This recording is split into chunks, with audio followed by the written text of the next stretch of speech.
अस्सलामुअलैकुम दोस्तों और साथियों, उम्मीद है आप लोग खैरियत से होंगे।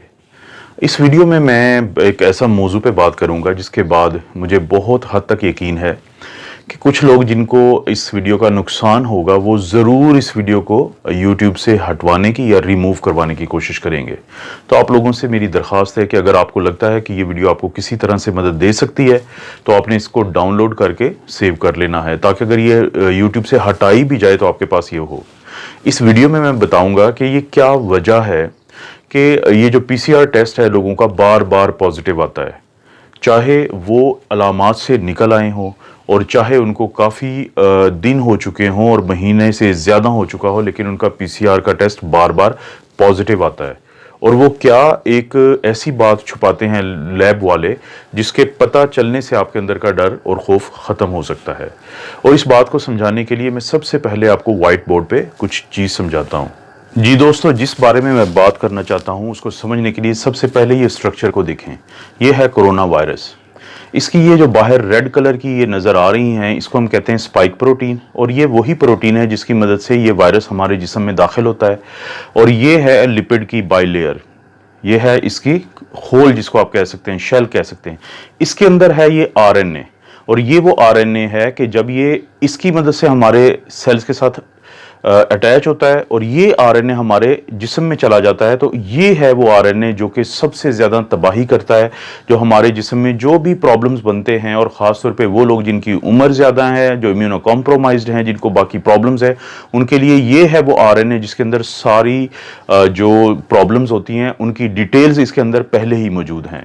अब जैसे ही ये वायरस हमारे जिस्म में दाखिल होता है और हमला आवर होता है, तो हमारे जिस्म का इम्यून सिस्टम, जिसकी हम बहुत ज़्यादा बातें करते हैं, वो एक्टिवेट हो जाता है। ये हमारा दिफाई निज़ाम है, और ये इम्यून सिस्टम इस वायरस के मुकाबले में एक आर्मी तैयार करता है जिसको हम कहते हैं एंटीबॉडीज़। शुरू में वो पहले 10 दिन में एंटीबॉडी बनाता है जिसको हम कहते हैं आईजीएम, और 10 से 12 दिन के बाद वो बनाता है इम्यूनोग्लोबुलिन जी इस वायरस के खिलाफ। अब जैसे ही हमारा इम्यून सिस्टम, दिफाई निज़ाम एंटीबॉडीज़ बनाता है, इम्यूनोग्लोबुलिन एम और इम्यूनोग्लोबुलिन जी, वो हमला आवर होती हैं इस वायरस के ऊपर। अब वो फौरी तौर पर इस वायरस को तोड़ देती हैं इसके मुख्तलिफ हिस्सों में। अगर आप यहाँ पे गौर करें कि जैसे ही ये वायरस हमारे जिस्म में एंटर हुआ और इसने कोशिश की कि वो इस आरएनए को हमारे सेल में भेजे ताकि ये हमें नुकसान पहुंचा सके, तो फौरी तौर पे हमारा दिफाई निज़ाम इसके ऊपर हमलावर होता है और इसको मुख्तलिफ हिस्सों में तोड़ देता है। जैसे ये है इसका आरएनए जो ग्रीन कलर का है, ये ब्लैक कलर की इसकी लिपिड बाइलेयर है, उसको भी वो छोटे छोटे हिस्सों में तोड़ देता है, और इसकी स्पाइक जो प्रोटीन है जो वायरस ने इस्तेमाल की थी हमारे सेल के अंदर दाखिल होने के लिए, उनको भी अलहदा अलहदा कर देता है। अब ख़वातीनो हज़रात, इंतहाई अहम बात मैं आपको बताने लगा हूँ, वो ये है कि जब ये वायरस पूरा एक होल होता है, पूरी एक स्ट्रक्चर होता है, तो ये हमारे जिस्म के लिए इंतहाई ख़तरनाक है इसका ये आरएनए। लेकिन जब हमारा दिफाई निज़ाम इसको तोड़ देता है हिस्सों में, तो फिर ये बिल्कुल भी खतरनाक नहीं होता। इसका यही आरएनए जिसको हमारे दिफाई निज़ाम ने, हमारे इम्यून सिस्टम ने एंटीबॉडीज़ की मदद से मुख्तलिफ हिस्सों में तोड़ दिया है, तो अब ये हमें कोई नुकसान नहीं पहुंचा सकता आरएनए, चाहे ये हमारी जिस्म के अंदर ही हो। आप इसकी मिसाल लें एक बंदूक की शक्ल की। एक फ़र्ज़ करें कि एक बंदूक हो, वो किसी को भी फायर करके मार सकती है, लेकिन अगर आप उस बंदूक के मुख्तलिफ हिस्से आपस में अलहदा अलहदा कर दें तो बंदूक के वो हिस्से आपको किसी को कोई नुकसान नहीं पहुंचा सकते। तो यही मिसाल है इस वायरस की, जिसको हमारा दिफाई निज़ाम जब तोड़ देता है तो इसके ये मुख्तलिफ हिस्से मौजूद होने के बावजूद हमें कोई नुकसान नहीं पहुंचा सकते। लेकिन यहां पे आता है लेबोरेटरीज का एक घिनौना किरदार, वो मैं आपको अब बताता हूं। जी दोस्तों, अब जब लेबोरेटरी वाले हमारा ये टेस्ट करते हैं जिसको हम कहते हैं आरटी-पीसीआर या reverse transcriptase polymerase chain reaction, जो वो हमारे नाक या गले से वो स्वैब लेते हैं या स्वाबिंग करते हैं, तो वो जो टेस्ट है वो ये दोनों जो आरएनए हैं, चाहे तो ये वायरस के अंदर मौजूद हो या टुकड़ों की शक्ल में पड़ा हो हमारे जिस्म में और नाक के हिस्से में या गले के हिस्से में, वो उन दोनों को पॉजिटिव बताता है, वो दोनों को डिटेक्टेड बताता है। इस सेल के इस टेस्ट के अंदर ये सलाहियत ही नहीं है कि वो फर्क कर सके कि ये खतरनाक शक्ल में मौजूद आरएनए है या ये वो आरएनए है जो पड़ा भी रहे अगर 2 महीने तो जिस्म को इसका कोई नुकसान नहीं है। वो दोनों की रिपोर्ट देता है पॉजिटिव, वो दोनों की रिपोर्ट देता है डिटेक्टेड। जी दोस्तों, तो आपने देखा कि अब आपको ये पता चला होगा कि क्यों आपका पीसीआर टेस्ट इसके बावजूद कि आपकी अलामात ठीक हो चुकी हैं और बार बार पॉजिटिव आ रहा है। अब मैं लेबॉर्ट्री वालों की बदनीयती की बात सिर्फ एक खास वजह से कर रहा हूं। अगर आप गौर करें कि किसी एक लेबॉर्ट्री की ये रिपोर्ट है पीसीआर डिटेक्टेड की, नीचे इंग्लिश में एक डिस्क्रिप्शन दी हुई है, उसका उर्दू तर्जमा ये है कि अगर आपका ये टेस्ट नेगेटिव आ चुका है तो ये मत समझें कि वायरस आपके अंदर नहीं है। इसकी ये वजह भी हो सकती है कि हमने टेस्ट प्रॉपर ना लिया हो, आपका स्वेबिंग ठीक ना की हो, हमारी किट का भी प्रॉब्लम हो सकता है, और ये भी प्रॉब्लम हो सकता है कि वायरस आपके नीचे बैठा हो हिस्सों में और ऊपर ना बैठा हो। इसको मैं इंग्लिश में कहूंगा फेयर इनफ।